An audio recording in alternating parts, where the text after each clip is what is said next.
on this episode of Super Seicento, we're going to be putting vinyl onto my car. No, just no.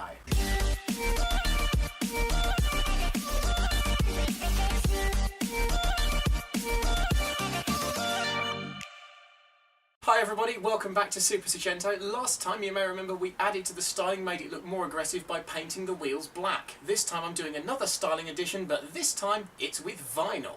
Vinyl used to be the reserve of sponsorship on the side of racing cars, and sometime around the 70s for black bonnets on production cars. But more recently, a big step up in the quality of vinyl and a boom in creativity in the modified car scene has seen a wide variety of new uses for it. These uses include being able to do a full colour change without the need for a respray, small accents and stripes on panels of a car, and even wrapping individual components for that truly subtle look.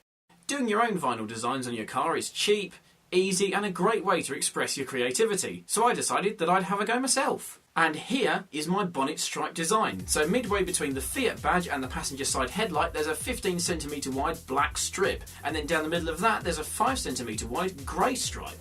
This is a subtle but stylish design, and I think it should look brilliant, even if my drawing doesn't. And neither does this drawing of a spaceship. But anyway, here are the tools you're going to need.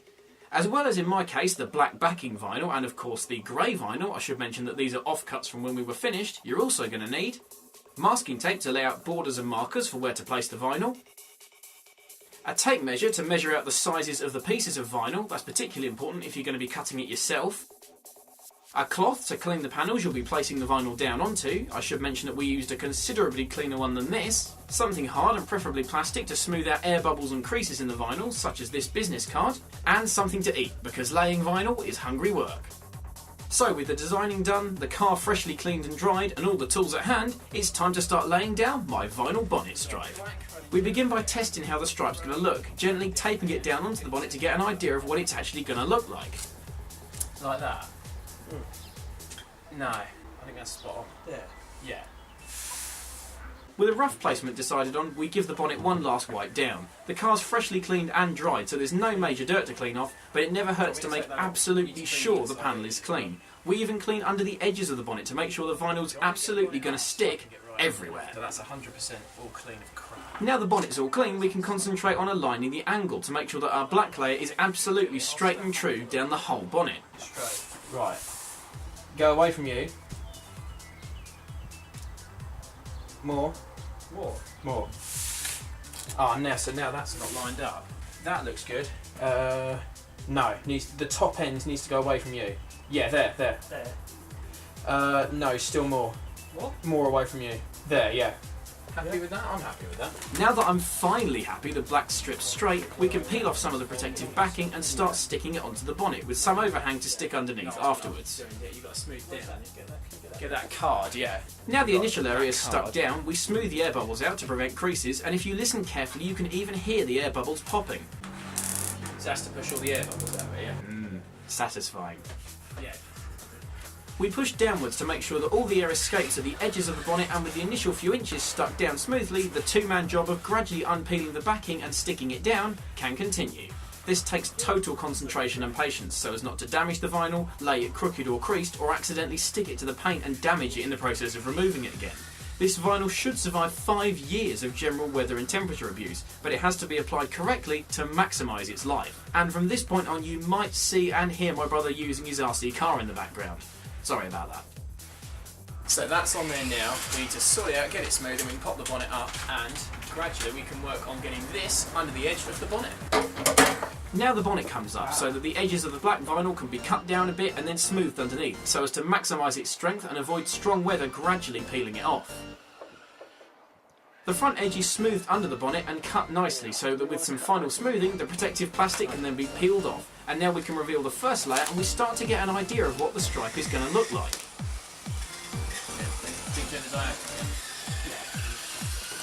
Oh, what now? You go. Yes. Now that we've cut and smoothed the top of the black strip as well, we can begin the process again, placing and measuring where to stick the secondary grey strip. You can't see very well in this shot, but I'm actually so determined to centralise it that I'm measuring the width down to the millimetre. Yes, really. We lay masking tape down to initially guide us, and then we can begin unsticking the first bit of the grey vinyl and start repeating the sticking down process, doing it slowly and carefully so as that we get it right and we don't get any trapped air. You can be quite ruthless with this, can't you? It's only going.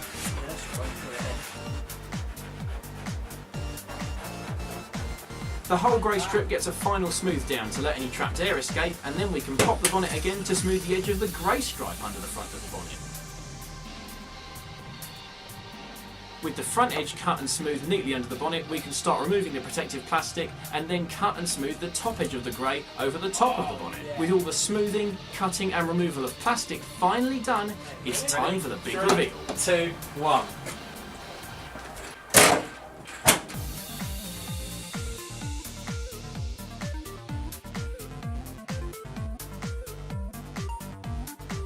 Oh!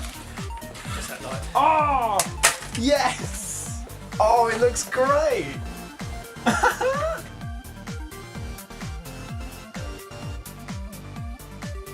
So, after about 20-25 minutes on the driveway, we've ended up with this. I think it looks brilliant, and this is exactly what I wanted the vinyl bonnet stripe to look like when I started. I think the car looks sportier, more purposeful, and it goes well with the black details on the car and the wheels that we've already done. It can kind of be subjective, you might like it, you might not like it, but regardless, I think it looks brilliant, and I've learned a lot more about how to lay vinyl. If you like the video, don't forget to click that thumbs up button, and also subscribe so you see new Super Seicento videos as soon as they're released when I'm doing more brilliant mods to this brilliant car. Thanks for watching everybody, and have a brilliant rest of your day. Ta-da!